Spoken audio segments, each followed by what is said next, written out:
the comedy scene in Denver, Colorado. Unlike Russell, stay in the light. Okay. Bryan Wolfmueller.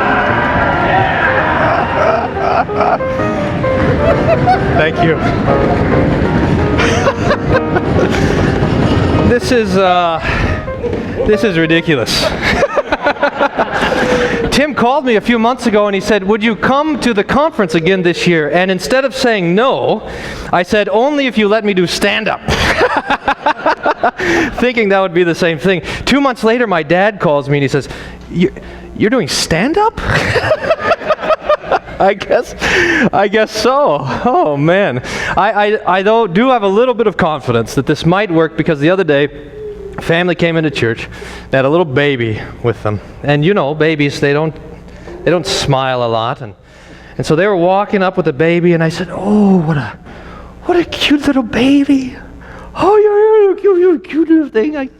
And this baby, not kidding, it's this huge smile on its face and a gleam in its eye. And I said, "Look, I made it smile!" And the mom said, "Oh, I don't know exactly how to tell you this, Pastor, but that's his poopy face." So that's what I'm after tonight. I told Pastor Fisk that I didn't know what I was doing up here, that I felt a little bit like a St. Louis seminary graduate trying to chant the liturgy.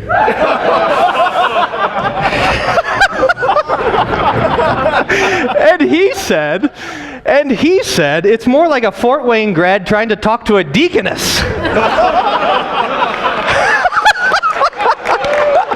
Which is both truer and funnier. Everyone says, "Oh, Fisk, oh, that Fisk, he's so great." I have never met a bigger nerd than Pastor Fisk. The nerdiest conversation I've ever had was talking to Pastor Fisk. I was kind of off in the corner feeling slightly awkward as he talked about the story arc of the video game World of Witchcraft 17.5. Oh, Pastor Fisk, he's so smart and he's so fast and he's so good looking. You know, Pastor Fisk, he's so edited. Have you ever seen an unedited version of Worldview Everlasting? Welcome to Worldview Everlasting. It's really terrible. So you should ask him for that. The raw footage locked up. Peter Slayton is going comatose trying to edit out all the uhs in the back of this thing. But the real reason I'm excited to be here is to spend some time with Pastor Rossow, because I have lately been studying a little bit. It's just been a kind of a hobby interest of mine. I've been studying the process of aging.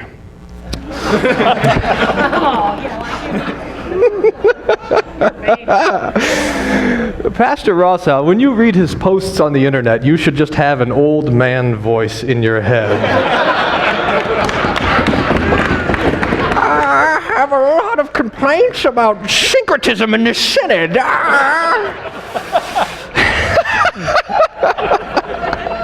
Master Fisk, could you come to my office to help me show me how to post this electronic missive into the World Wide Web? I think he named this Brothers of John the Steadfast because he actually is a brother of John the Steadfast.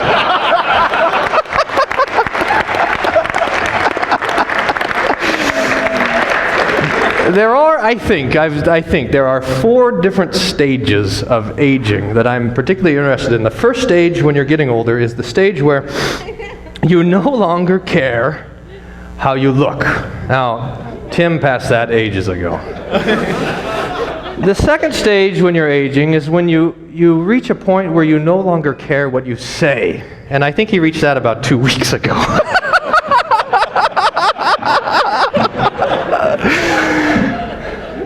The third stage, and this is when you enter into the golden age. The third stage is when you don't care anymore what you do. But the golden stage ends when you reach the fourth stage, which is you no longer care how you smell. So we need to take a good sniff. When you get old, you lose your hair. Now, I'm trying to figure out if I'm losing my hair, and I think I am. But I think my eyebrows are growing at the same speed at which my hair is receding. And so the gap stays the same. There's no point of reference here. But there is, I think, an advantage in losing your hair, which is that now all of a sudden, the little bitty shampoo things that they give you at the hotel actually make sense. I mean, before you've lost your hair, you can like wash the hair on your knuckles with that guy. But now it starts to make a little bit of sense. And that leads to my next comedy bit, which is about shampoo, which is, I think, of my favorite compound word. I mean, normally you take a compound word and then, like pan and cake, it makes a little bit of sense, but sham, I know what sham is. Then poo, I know what poo is. And you put the two together and you say, let's rub that in our hair. Some shampoo. Carrie's in charge of buying the shampoo at our house, and I think she shops at the produce aisle, because the shampoo, it's like mango, coconut, cherry, avocado, cauliflower. I count washing my hair as one of my daily servings of fruits and vegetables. It said on the shampoo, this was not tested on any animals, and I thought, would that really be is that a bad thing? There's a monkey in the salon, with his head, oh, stop! The mango banana, that hurts. Although, we had a huge divergence in soap buying patterns just a few weeks ago at the house. I went into the bathroom, and there in the shower, I really thought that one of the cats had not been able to find the litter box. I looked in the shower. Now, what is that? It turns out that there is a such thing as brown soap. Have you seen this? Brown soap. And we had it there. It's this dark brown, green, slimy block of soap. I haven't felt clean in 3 weeks. It's disgusting. I was wondering how this happened. The guys are sitting around the soap factory and like, what color should we make it? Well, we've had some success with white. We had some success with off-white, Every shade of white seems to do well, and some guy in the back, busy watching some guy on the internet, what's your favorite Wolfmueller dictionary? Whatever, make it brown! Let's make some brown soap! That's a great idea! Oh, man. The other advantage of losing your hair, at least for me, I don't know how this is for you guys, but for me, as I lose my hair, it will expose all the various and totally awesome scars that are on my scalp. Now, I have scars on my scalp, and you might know what I'm talking about. I have scars on my scalp because I have brothers. In fact, I'm the oldest of 3, so there's Philip, my next youngest brother, who got all the leftover good looks. And there's my brother Thomas, who got all the leftover brains. But, as you can tell, it was slim picking, right? And our house growing up was an incredibly rough place. My mom had to institute a policy, and her policy was there was no intervention unless there's blood. I'm not kidding. This is the policy. So we'd be out in the garage, Mom! Brian's got my thumb in a vice! Are you bleeding? No? Fight back! We learned really early on how to totally avoid the nose, right? That was my mom's rule. No intervention unless there's blood. And then her other rule was, and this isn't really a rule, but it was simply this phrase, take it outside, right? Take it outside. Inside was like the East Coast. Outside was the Old West. Inside was Mario Brothers. Outside was rock fight. This is how we did it. This is our creativity. This is, early signs of genius here. We would take an inanimate object and we would simply attach the word fight to the end of it. So there was stick fight, fist fight, cow pie fight, rock fight, which was my favorite. Rock fight did have a few rules.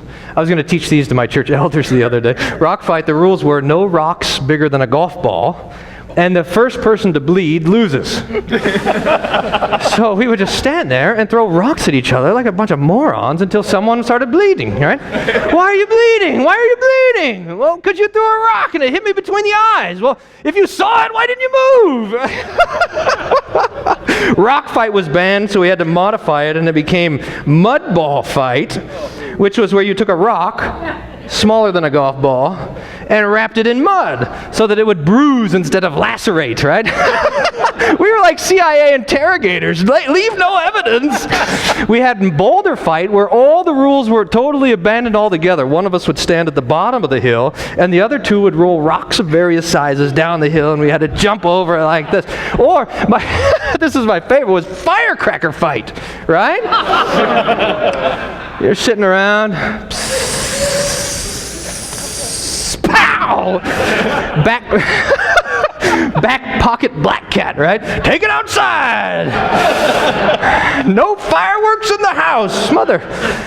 Mother dearest, that clearly violates your policy of no intervention until there's blood. Take it outside, she'd say. So we'd go outside and look for the ants. I don't know how, there's some sort of primordial instinct that boys see ants and they have to blow them up. Am I wrong? I hope that's not just me. We'd go out there. We'd look for the nearest ants and we'd blow them up. Now, I think there's two types of ants in Texas. There's the fire ants, which are like little black spots from hell. And then there's the big red ants, which are, I'll describe them to you, they're big and red. The big red ants have a lot more personality. And so this was, I think, my early experimentation and the distinction between law and gospel. I would put a hat on, and I would put on a bright colored shirt, like a bright yellow or a bright red shirt, and I'd go to these big red ants, and I'd blow them up. I'd throw rocks on them. I'd stick sticks down the hole. I'd just be as mean as I could to the ants. And I'd figure that they would store that away. They'd look up and they'd say, who in the world is doing this? Oh, the guy with a hat and the red shirt. And then I'd go around behind some sort of tree. I'd take off my shirt and take off my hat. And I'd come back to the rescue like a little ant, World Relief and Human Care, you know. I'd move the rocks and the sticks, and I know the ants, I mean, again, early signs of genius, right? The ants would look up and they would say, oh, the guy with the hat was really mean, but this guy's really nice to us. And I knew they would be kind and they would appreciate all my help, so I'd let the ants crawl on my hand like this, you know. I'd get 5 or 6 or 7 of them, and I'd get them on my hand like this, and I'd say, Philip, Thomas, come and look. The ants love me. Look. And Thomas would come over and go, whack! Ah! They'd all bite at the same time. Where are the firecrackers? Thomas, by the way, was violent. He in fact took his hunting skills from the next level. He moved on from ants to wasps. I remember, this is a true story. We found this wasp nest, and there's a hole in the ground, and I was standing there in the yard, and Thomas walks up with a little bow and arrow. And he stops in front of us, and we said, what are you doing? He said, I'm hunting wasps. And so he proceeds, he puts down his bow and arrow, and he wraps a headband, like Rambo, around his forehead, and he takes off his shirt to go hunt wasps. Now, why? You ask, would Thomas take off his shirt to hunt wasps? And the reason is because we were from Texas. Nobody in Texas wears a shirt to hunt. Don't you know that? So we're standing there, and you watch him go into the bushes. Hear some rustling around, hear the twang of the bow and arrow, and then hear this, and he comes running by,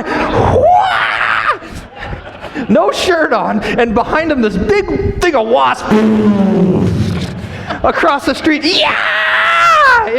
I think it took him longer to recover. I mean, we were laughing for longer than it took. All down his back. It was just terrible. Thomas, he gave himself a nickname for his YouTube videos, called himself the Sweaty Hunter. You can look that up. That's my brother. Because I'm from Texas, Carrie made me sign a contract before we got married. And the contract strictly forbade me from having any sort of furniture, and especially couches, in the front yard. Which I think is crass legalism. Crass legalism. But I'm wondering, I don't know if you guys heard over here, but they just legalized pot in Colorado.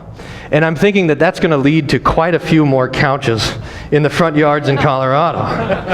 Now, I was wondering what this means. I mean, it's a bit confusing for me because, for years we've been banning smoking.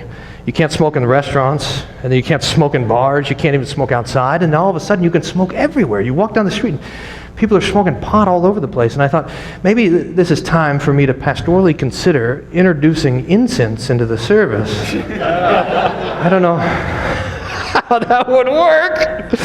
Pastor, that was the greatest sermon ever. But I am starving.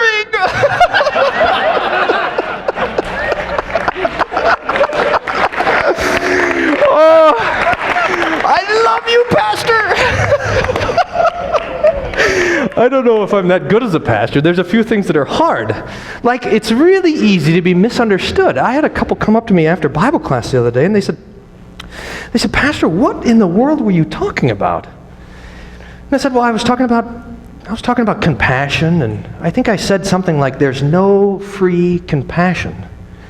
And they were sitting in the back, and they heard, there's no frickin' passion. And they told me, we were just about to stand up and say, we've got passion! There was a little old lady that came up to me after church the other day, and she said, I'm a little bit embarrassed to ask you about this, Pastor, but I've never heard of this thing that you were talking about. And I said, what's that? And she says, well, what is butt dust? I don't know. Well, you said man is butt dust.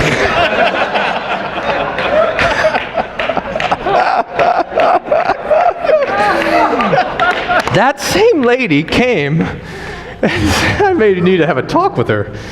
She said, Pastor, are we going to study poo next week in Bible class? And I said, no, what are you talking about? She said, well, you said the class was going to be on scatology.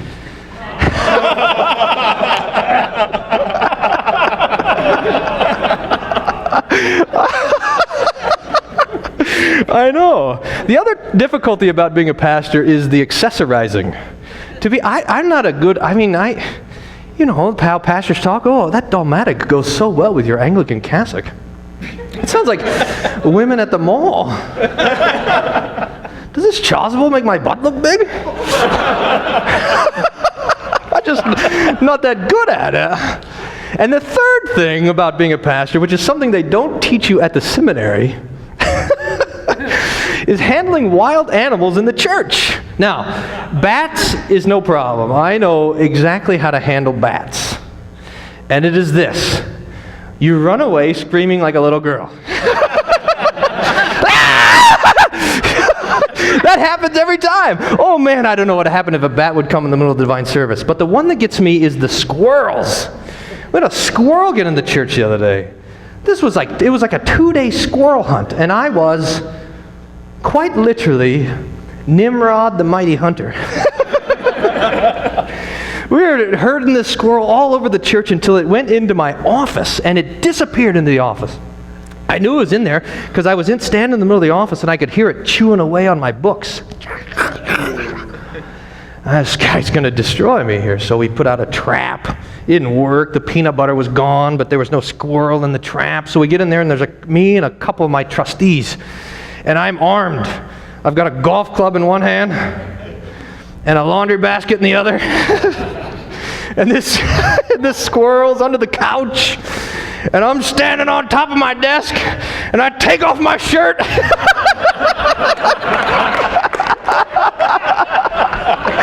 And I'm ready to go. And she looks at me, my trustee looks at me, and she says, Pastor, is that your poopy face? Thank you guys very much. Thank you.